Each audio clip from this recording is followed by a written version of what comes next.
problème, you know nothing about making pâtisserie. vous savez toujours pas comment en faire.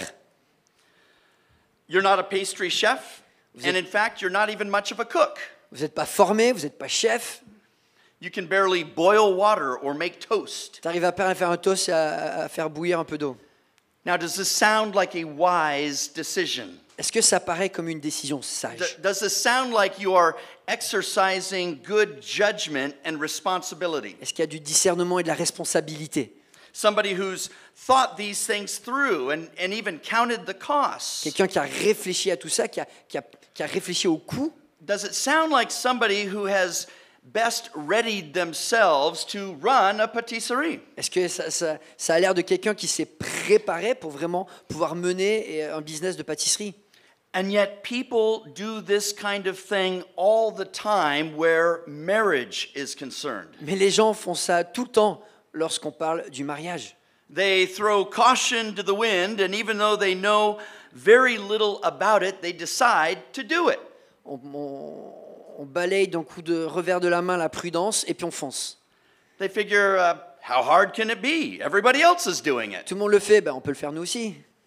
Well, considering that the divorce rate in the US, and I looked it up, in France as well, is almost half of married couples, then it's Considérant extremely que hard. aux États-Unis comme en France, les statistiques c'est la même, c'est un mariage sur deux qui finit par un divorce. C'est certain que le mariage c'est difficile. In fact, the divorce rate for Christians is not so different. Et en réalité, même les statistiques pour les chrétiens ne sont pas si différentes. But thankfully, there is a solution to the problem, and it requires going back to basics. Mais il y a, grâce à Dieu, une solution à ce problème et il faut revenir aux fondamentaux. You see, the structure of marriage and family, it needs to be built on a proper foundation, and of course, we would say that's God's foundation. La structure du couple, de la famille, doit être basée sur une bonne fondation et cette fondation, c'est Dieu. And since God's the one who created human beings, it makes sense that He would know exactly how marriages and families should operate. Et comme c'est Dieu lui-même qui nous a créés, il est le mieux qualifié pour savoir comment une famille et un couple devraient opérer. And of course, right here in the Bible, He has given us His blueprint for marriage. Et dans sa parole, la Bible, il nous a donné le plan pour le mariage. And He tells us about families and even gifts of singleness for some. Et il nous parle de la famille, il nous parle aussi du don, du célibat pour certains. And when we follow His perfect plan, then we have every hope for blessing, peace, joy, and contentment. Et quand on suit son plan parfait, on a une espérance légitime pour le bonheur et pour la réussite dans ces choses. You must trust that God has your marriage and your family's best interests at heart. On doit faire confiance que Dieu a vraiment le meilleur intérêt pour nous, pour le succès de notre mariage et de notre famille. So, with that, we're going to jump into God's Word and we're going to see what God's Word has to say about this subject. On va ouvrir la parole de Dieu et lire ce que la parole elle-même dit sur le sujet.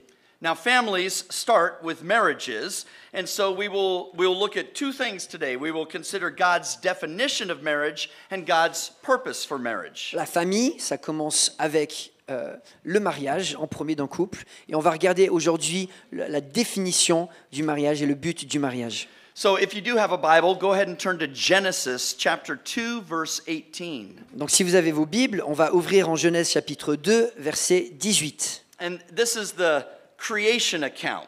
Et on est dans le narratif de la création. And when we get to chapter 2, verses 4 to 25 are a more in-depth version of day 6.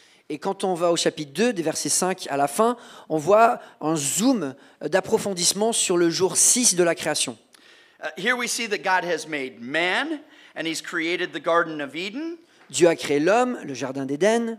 He's placed man in the garden with the command of what he could and couldn't eat. Il a placé l'homme dans le jardin avec les commandements de ce qu'il peut et ne peut pas manger. And now we get to the middle of day 6, and before God announces everything as being very good, Et on arrive au milieu de cette 6e journée, et avant que Dieu annonce que tout est très bien, we are going to hear about something that was not good. on va entendre un avertissement de quelque chose qui n'est pas bon.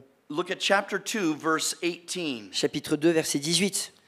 Then the Lord God said, "It is not good for the man to be alone. I will make him a helper suitable for him." L'Éternel Dieu dit, il n'est pas bon que l'homme soit seul. Je lui ferai une aide qui soit son vis-à-vis. Did you hear what God said is not good? Vous avez entendu ce que Dieu a défini comme pas bon. It is not good for the man to be alone. C'était pas bon pour l'homme d'être seul. In fact, he needs a helper suitable for him, literally a helper corresponding to him. Il a besoin d'une aide qui soit son vis-à-vis, littéralement une aide qui lui corresponde. This helper needed to be made in the same likeness and nature of the man to complement the man in both physical and non-physical ways. Cette aide devait être conçue dans la même chair, de la même façon que l'homme pour pouvoir le compléter. So this helper needed to be a fellow human being. Ça devait être une humaine. Now, what God does next in the text is very interesting. Et ce qu'on voit dans la suite du texte, c'est vraiment intéressant. Look at verse 19. Verset 19. Out of the ground, the Lord God formed every beast of the field and every bird of the sky. L'Éternel Dieu façonna à partir de la terre tous les animaux sauvages et tous les oiseaux du ciel. And brought them to the man to see what he would call them. Puis il les fit venir vers l'homme pour voir comment il les appellerait. And whatever the man called a living creature, that was its name. Il voulait que tout être vivant porte le nom que l'homme lui donnerait. And the man gave names to all the cattle and the birds of the sky and to every beast of the field. L'homme donna des noms à tout le bétail, aux oiseaux du ciel et à tous les animaux sauvages. But for Adam, there was not found a helper suitable for him. Mais pour Adam, il ne trouva pas d'aide qui soit son vis-à-vis. Now, what God does here by way of bringing the animals to Adam for him to name is very intentional. Donc Dieu fait quelque chose d'intentionnel en apportant tous ces animaux devant Adam. Think about it. How did God make the animals? Réfléchissez, comment est-ce que Dieu a fait les animaux? Male and female. Mâle, femelle. So Adam could see then that each animal had a corresponding part. Donc Adam pouvait voir que chaque animal avait son vis-à-vis. And then of course he could see that he did not have a corresponding part. Et que lui n'avait pas de vis-à-vis. Now animals of course are not like humans. Alors les animaux ne sont pas comme des humains. They don't have the same ability to think and reason the way we do. Ils n'ont pas les mêmes capacités de raisonnement et de pensée comme nous. They are led by their instincts. Ils sont conduits par leurs instincts. And we also have instincts, but we also have intellect and logic. Donc nous on a aussi un instinct, mais on a aussi un intellect et de la logique. And a complex use of language. Et une utilisation complexe du langage. I mean, being here and hearing everything en français, you think, oh, of course, our God knows as many languages in the world as because he created them all. Et être ici, d'être entouré, immergé de français, ça me rappelle qu'on a un Dieu tellement grand qui comprend toutes les langues. But man can think analytically and record history and transact business. Mais l'homme peut penser de manière analytique, peut faire du business, peut retracer l'histoire. He can have a sense of morality and worship, and we bury our dead. Avoir un sens de moralité, d'adoration, et on enterre nos morts. In addition, man is an aesthetic being. Et puis l'homme aussi est un être qui aime la beauté. He is capable of perceiving and appreciating beauty and intangible values. Il peut voir la beauté, il peut l'apprécier de manière tangible, mesurable. From the time I landed here in Lyon and yesterday being on sightseeing tours, we see God's beauty. Depuis que je suis arrivé à Lyon, et puis hier on a marché dans les rues de Lyon, on voit une beauté. And I see the beauty in you, the French people of Lyon. Et puis je vois des belles personnes ici aussi à Lyon. All of this to say, God wanted Adam to see and understand that Adam was incomplete. Mais Dieu voulait vraiment qu'Adam arrive à la conclusion que lui était incomplet. He wanted Adam to desire a helpmate. Et il voulait que Adam désire lui-même ce vis-à-vis. He wanted him to appreciate this helper suitable for him. D'apprécier cette aide qui soit conçue pour être un vis-à-vis. And know too, this was not an afterthought of God. Et c'était pas juste une pensée plus tard de Dieu qui arrivait plus tard. It wasn't a mistake that God made leaving the man without this corresponding helper and kind of looking at it going, what did I do wrong? C'était pas une erreur de commencer avec Adam et de dire ah zut, il y a un truc qui manque là, qu'est-ce que j'ai raté? No, mais non. Rather, this was God's crowning moment of creation. C'était le moment glorieux de la création. Woman would be the perfect complement to man. La femme serait le vis-à-vis parfait pour l'homme. And it's all by God's design. Et c'est tout dans le plan de Dieu. Now, as we're saying this, I don't want our single brothers and sisters to feel like they are somehow incomplete or less than for not being married. Alors ça ne veut aucunement dire que ceux qui sont célibataires sont moins que ceux qui sont mariés. We have to understand that this is God's general design for human relationships. On voit que c'est un dessein général de Dieu pour les relations humaines. For most people, marriage will be the rule. Pour une grande majorité des gens, il va y avoir le mariage. And if you are here and you are already married, Et si vous êtes ici, vous êtes déjà marié, then maybe you can help share these truths with somebody who's not yet married. et vous pouvez partager aussi ces vérités à quelqu'un qui n'est pas marié. So, look at verse 21. Verset 21. So the Lord God caused a deep sleep to fall upon the man, and he slept. Alors l'Éternel, Dieu, fit tomber un profond sommeil sur l'homme qui s'endormit. Then he took one of his ribs and he closed up the flesh at that place. Il prit une de ses côtes et referma la chair à And sa the Lord place. God fashioned into a woman the rib which he had taken from the man and brought her to the man. L'Éternel Dieu forma une femme à partir de la côte qu'il avait prise à l'homme et il l'amena vers l'homme. And the man said, "This is now bone of my bones and flesh of my flesh." L'homme dit, voici cette fois celle qui est faite des mêmes os et de la même chair que moi. She shall be called woman because she was taken out of man. On l'appellera femme parce qu'elle a été tirée de l'homme. Now this brings us to a very important verse 24. Et tout ça, ça nous mène à un verset très important, le Because- verset 24. In this verse, we have God's definition of marriage. Parce qu'on a la définition du mariage de Dieu. Verse 24 says, "For this reason a man shall leave his father and his mother and be joined to his wife, and they shall become one flesh." C'est pourquoi l'homme quittera son père et sa mère et s'attachera à sa femme, et ils ne feront qu'une chair. This union, friends, is what constitutes a marriage. Cette union, c'est ça qui constitue le mariage. And what we see here is really a covenant between two people. Et ce qu'on voit vraiment ici, c'est une alliance entre deux personnes. And with that, I want to show you 4 truths that we can draw from this very short but sweet Et passage. j'aimerais décliner 4 vérités de ce court mais profond passage. And the first truth is this: Et la première vérité, c'est celle-ci.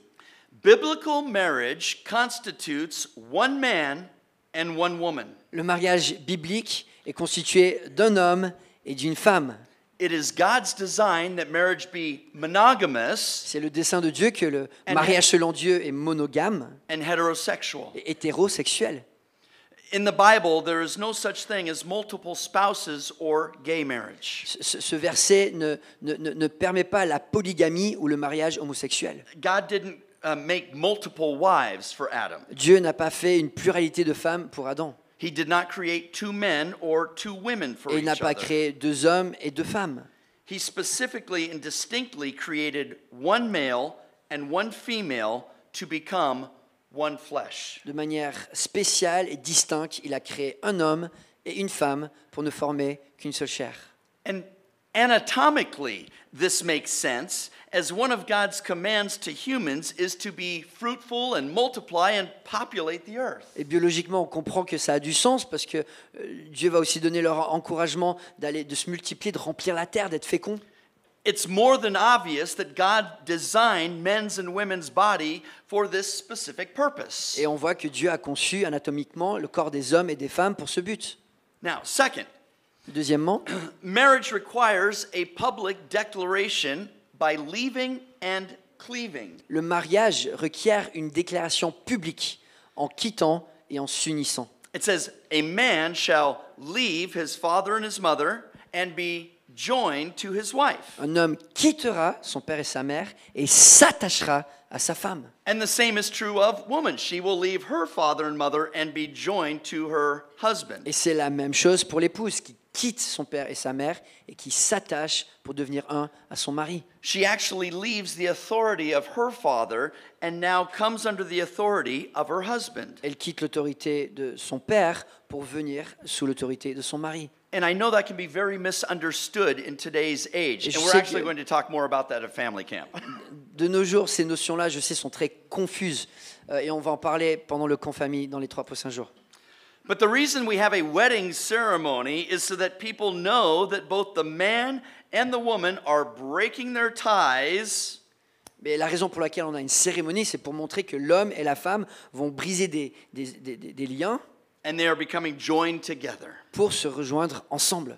Praise the Lord for all the weddings you've been having here Et lately. loué soit Dieu pour tous les beaux mariages qu'on a eus ici. Number 3. Et troisièmement, This word for joining and then becoming one flesh refers to a permanent attachment, uniting husband and wife in a covenant relationship. et ce verbe qui parle de s'attacher, dans l'original en hébreu parle d'un verbe qui est permanent. C'est une union qui est faite pour durer. This joining signifies durability and fidelity. Devenir un, se rejoindre de cette manière-là, c'est la durabilité, c'est la stabilité, c'est la fidélité. And this one flesh idea carries with it being united physically and spiritually. Et de devenir une chair a autant l'idée de devenir physiquement un, mais spirituellement un aussi. And this is why we see Jesus in the scriptures talking about the permanence of the marriage union. Et c'est pour cela qu'on voit dans les Écritures Jésus notamment parler de la permanence du lien du mariage. In Matthew 19 and verse 6, Jesus says, "So they are no longer two, but one flesh." En Matthieu 19, verset 6, Jésus dit, ils ne sont plus deux, mais un seul, une seule chair. What therefore God has joined together, let no man separate. Ainsi, ce que Dieu a joint, qu'aucun homme ne le sépare. In the United States, and I saw some yesterday at the toy store, we have Play-Doh or clay.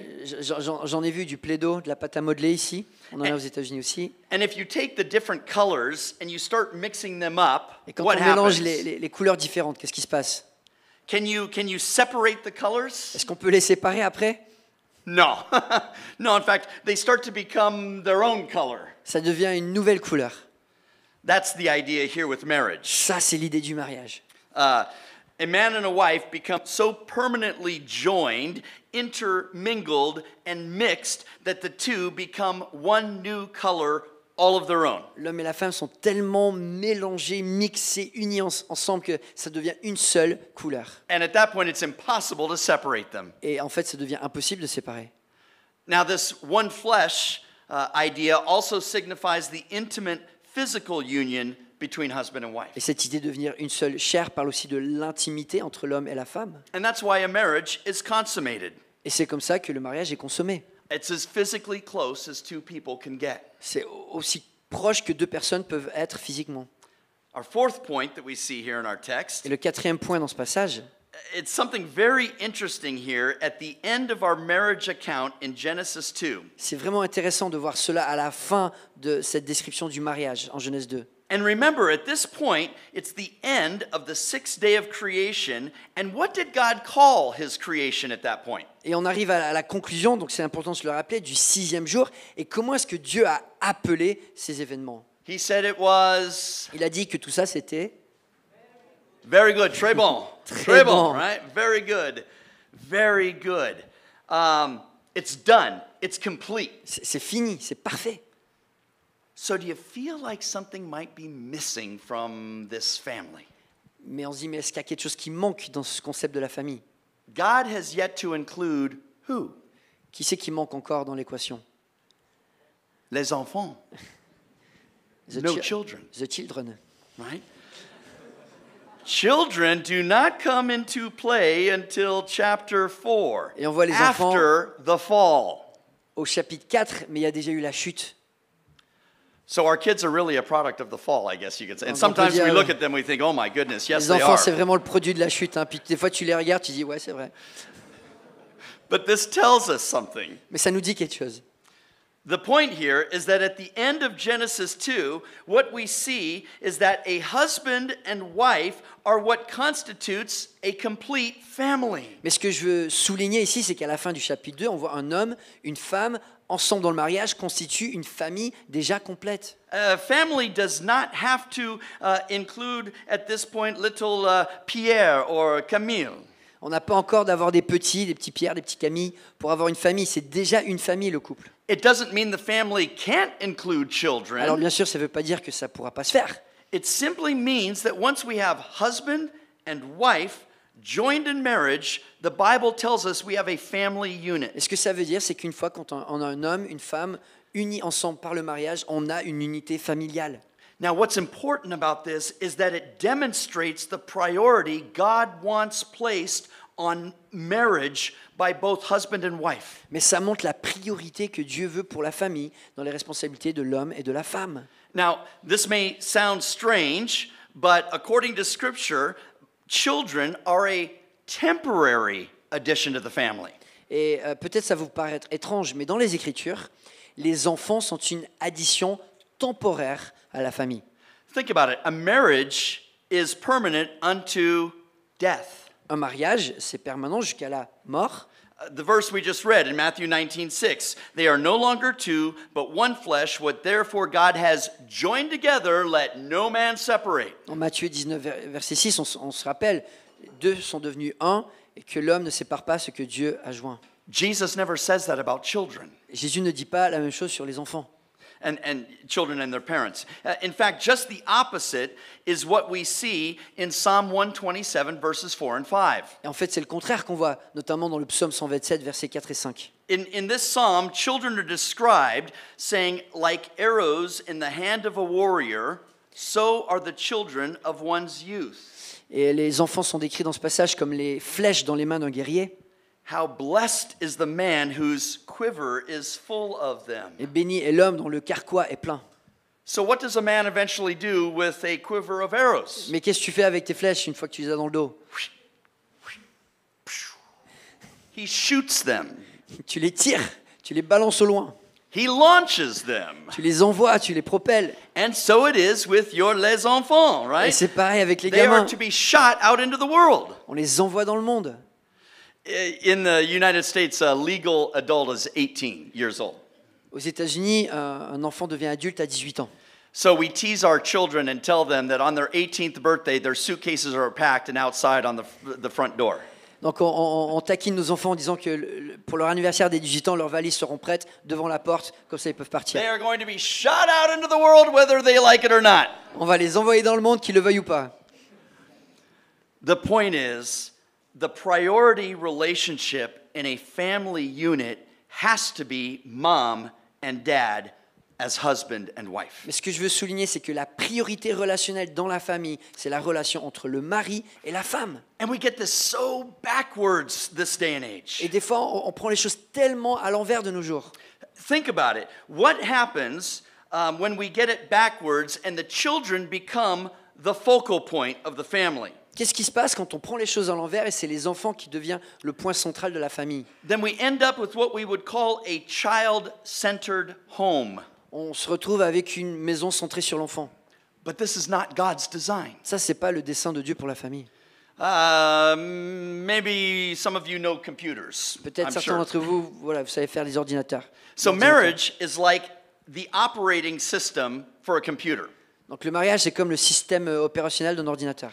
Kids are a temporary application. Et les enfants, c'est juste une application temporaire. If you don't keep your operating system up to date and in proper working order, Si tu n'as pas le système opératoire qui est en ordre et qui est fonctionnel, then viruses can get in the applications and the whole system can crash. les virus rentrent aussi dans les applications et tout le système va cracher. Your kids cannot be the operating system. Et les enfants ne peuvent pas être le système opérationnel. They can't get all of the attention at the expense of the marriage. Ils ne peuvent pas avoir toute l'attention au détriment du mariage. And yet this is so often the case. Et pourtant, c'est tellement souvent le cas. You see les enfants running the family and the parents allowing it, even contributing it, catering to their every whim and want.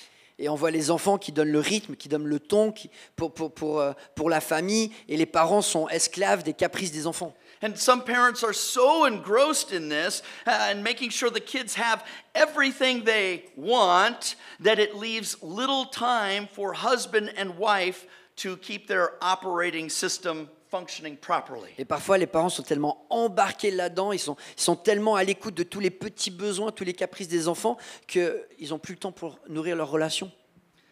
Another downside to kids controlling a family is that it creates selfish, me-centered kids. Une autre conséquence des foyers qui sont centrés sur les enfants, c'est que ça éduque des enfants égoïstes, centrés sur eux-mêmes. Kids need to know that the world doesn't revolve around them, and neither should the family, the marriage. Les enfants doivent apprendre que le monde ne tourne pas autour de leur nombril. Kids need to, this is not to say that you neglect your kids, and of course we love our Et kids. bien sûr, on ne néglige pas les enfants et on aime nos enfants. And it doesn't mean you don't provide opportunities for them and care for them. Ça ne veut pas dire qu'on ne pourvoit pas des belles opportunités pour eux et qu'on prend soin d'eux. Yes, we do all kinds of activities with our kids, or we play sports or football or hobbies. On fait des activités avec nos enfants, on les accompagne, on fait du sport, on fait des loisirs. But we have to remember that your family, God has created to be permanent, starting with husband and wife as the main unit. Mais il faut se rappeler que l'unité familiale, celle qui est permanente, c'est l'homme et la femme dans le mariage. Kids were created after that, secondly. Et les enfants viennent après, ils sont créés après. They are to be added to the family for a time C'est une addition temporaire pour la famille, until they get shot out into the world and leave and cleave to their own family. jusqu'à ce qu'on les balance et qu'eux-mêmes créent leur propre unité familiale si Dieu leur donne.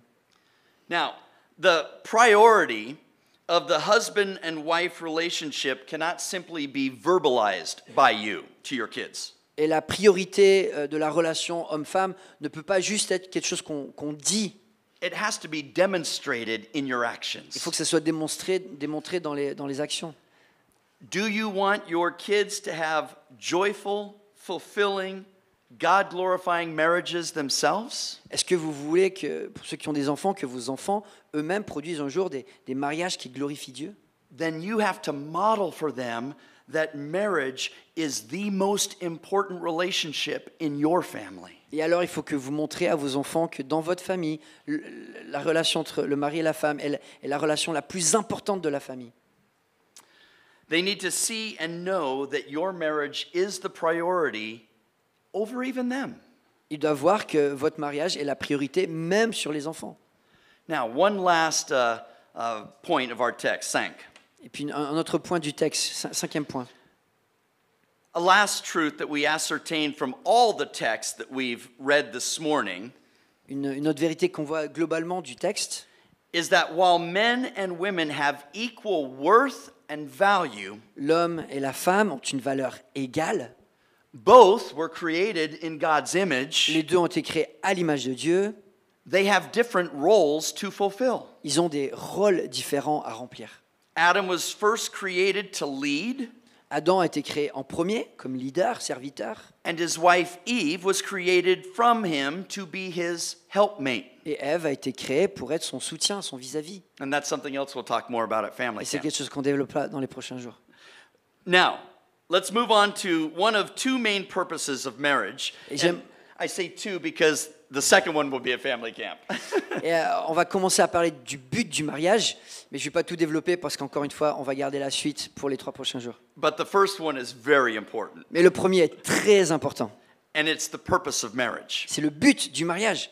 So, God uses the marriage union to carry out his command Dieu utilise l'union du mariage pour pouvoir porter ses commandements, for subduing, ruling, and populating the earth as his representatives. pour dominer et assujettir la terre en tant que responsable et chef, l'homme et la femme. And so after God has created man and woman in his image, Après avoir créé à son image l'homme et la femme, back in Genesis chapter 1 verse 28, on revient à Genèse 1, verset 28, it says God blessed them and God said to them, be fruitful and multiply. Dieu les bénit et Dieu leur dit, soyez féconds et multipliez-vous.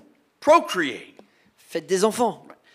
And what you have to remember here is that this is the big picture of God's design for human flourishing. Et on voit un petit peu l'idée de Dieu pour, quelque part, l'épanouissement de l'humanité. We live in a fallen world where there are exceptions to the rule. Alors bien sûr, on est dans un monde qui a été brisé par la chute. Il y a des exceptions. For instance, some men and women can't have biological children, or maybe they choose to adopt. Certains couples ne sont pas capables d'avoir des enfants ou ils vont faire le choix d'adopter. And the fact that some cannot biologically procreate does not invalidate the marriage or make it less than in any way. Et bien sûr, un couple qui ne peut pas avoir des enfants n'est en aucunement diminué dans la valeur, la richesse de cette unité familiale.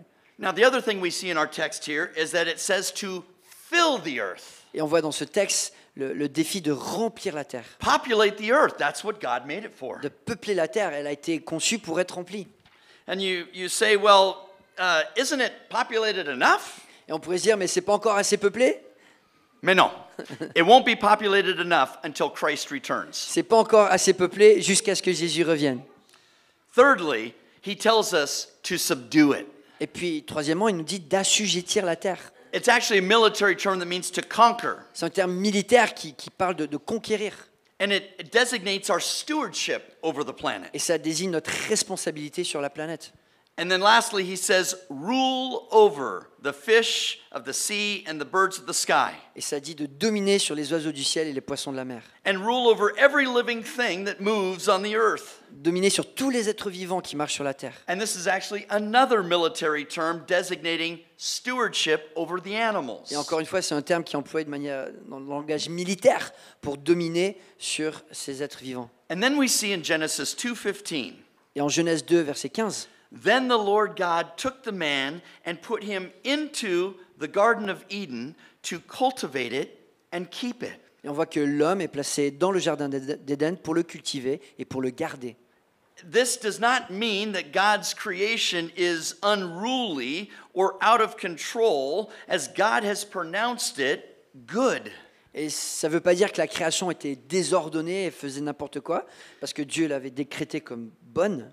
But rather, it's referring to God's desire for man to rule and have dominion over his creation. Mais vraiment, ça communique le dessein de Dieu que l'homme puisse avoir cette autorité de planification et de leadership sur la création. He's to oversee its operation and all its inhabitants so that the earth is productive the way God has designed it. Et l'homme a fait cette responsabilité de superviser les activités de la terre pour qu'elle porte tout son fruit.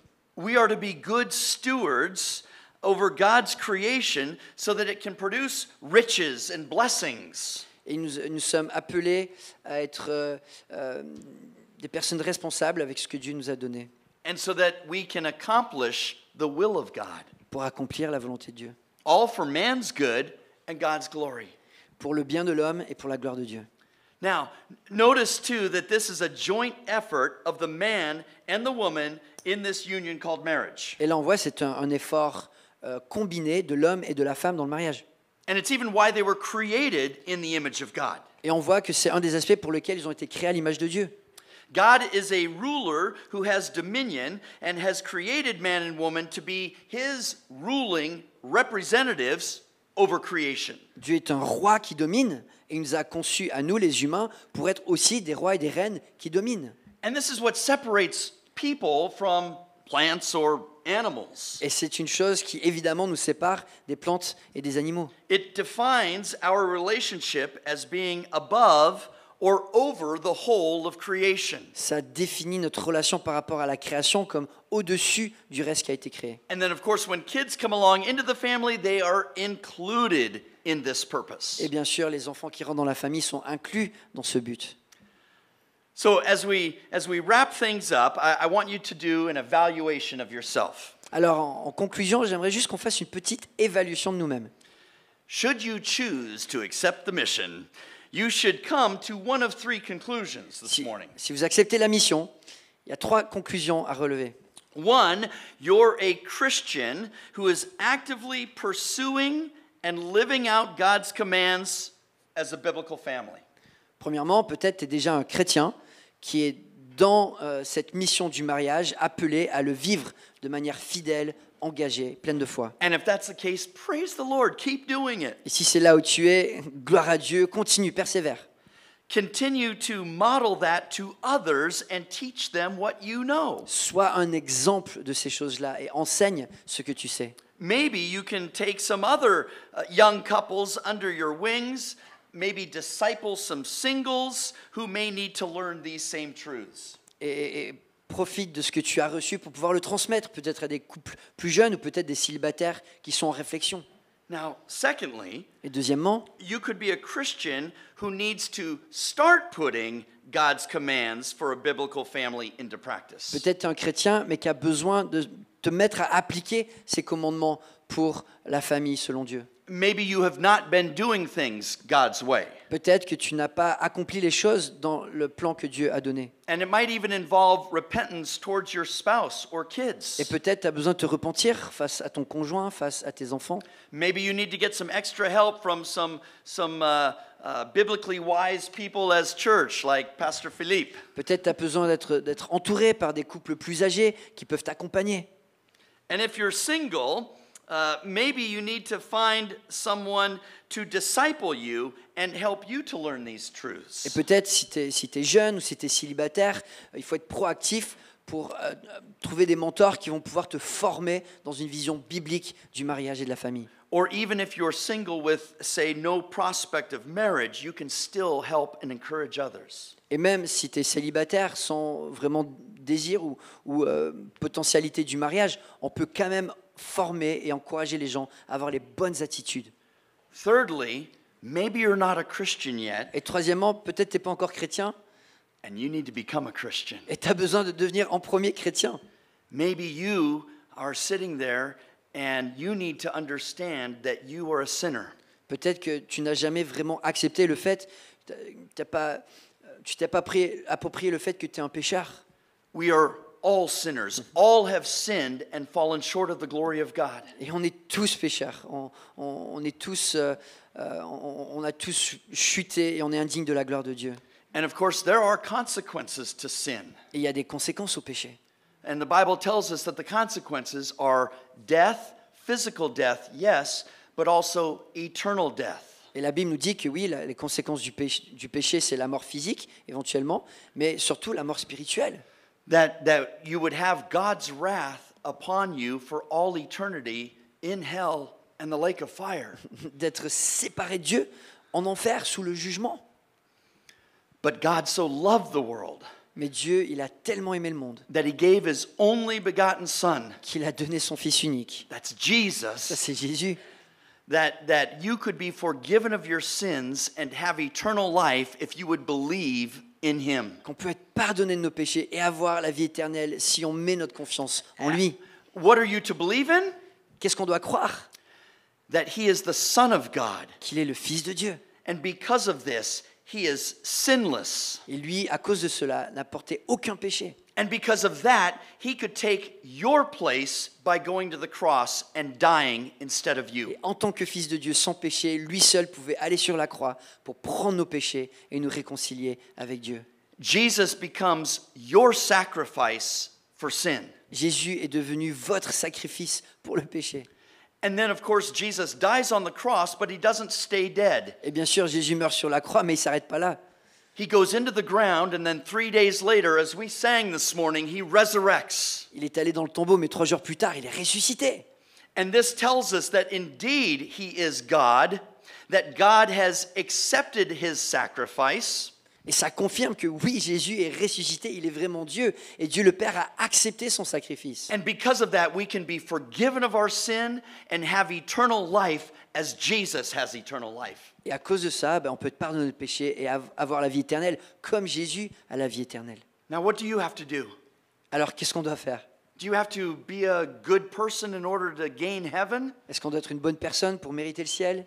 Oh, work really hard to make your marriage and family the best, and maybe I'll get to go to heaven. Travailler vraiment dur pour que notre mariage soit méticuleux, parfait, et peut-être qu'on va mériter le ciel. Maybe I have to make sure that my good deeds outweigh my bad deeds. Peut-être je dois faire en sorte que mes bonnes actions sont plus lourdes que mes mauvaises actions. Mais non. All you have to do is repent of your sins and put your faith and trust in the Lord Jesus Christ. Et la solution de l'évangile, c'est de mettre notre confiance en Jésus-Christ pour le pardon de nos péchés. Simply have to believe. On doit simplement croire en lui. And God hears your prayer and he forgives you and you have eternal life, the forgiveness of sins. Et on a un Dieu qui écoute les prières, qui pardonne les péchés et donne la vie éternelle. And I pray, if that is you this morning, that I will pray. And as I pray, maybe you would pray just a silent prayer to acknowledge Jesus as your Savior.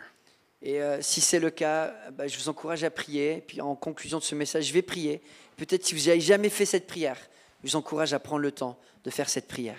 Let's pray. Prions ensemble. Father God, we thank you for this congregation here this morning. Père Céleste, merci pour cette assemblée ici ce matin. We thank you for your word which teaches us about marriage and family. Merci pour ta parole qui nous enseigne sur le mariage, la famille. And now, Lord, I pray for any here this morning that have yet to come to faith in Christ Jesus. Et je prie, Père Céleste, s'il y en a parmi nous aujourd'hui qui n'ont pas encore eu cette foi qui sauve en Jésus-Christ. That, Lord, even as I am praying, that they might pray a prayer of repentance and belief. Que pendant que je prie, ils puissent avoir cette prière de foi dans leur cœur. That they would be saved even today. Pour être sauvés même aujourd'hui. Lord, help us to manage our families well. Père Céleste, donne-nous d'être des bons gestionnaires de nos familles. Help us to have God-glorifying marriages. Donne-nous d'avoir des mariages qui te glorifient. Help us to love our children and teach them about Jesus. Donne-nous d'aimer nos enfants et de leur enseigner à connaître Jésus-Christ. And we pray these things in your Son Jesus' name. Et on prie Amen. tout cela au nom de Jésus-Christ. Amen.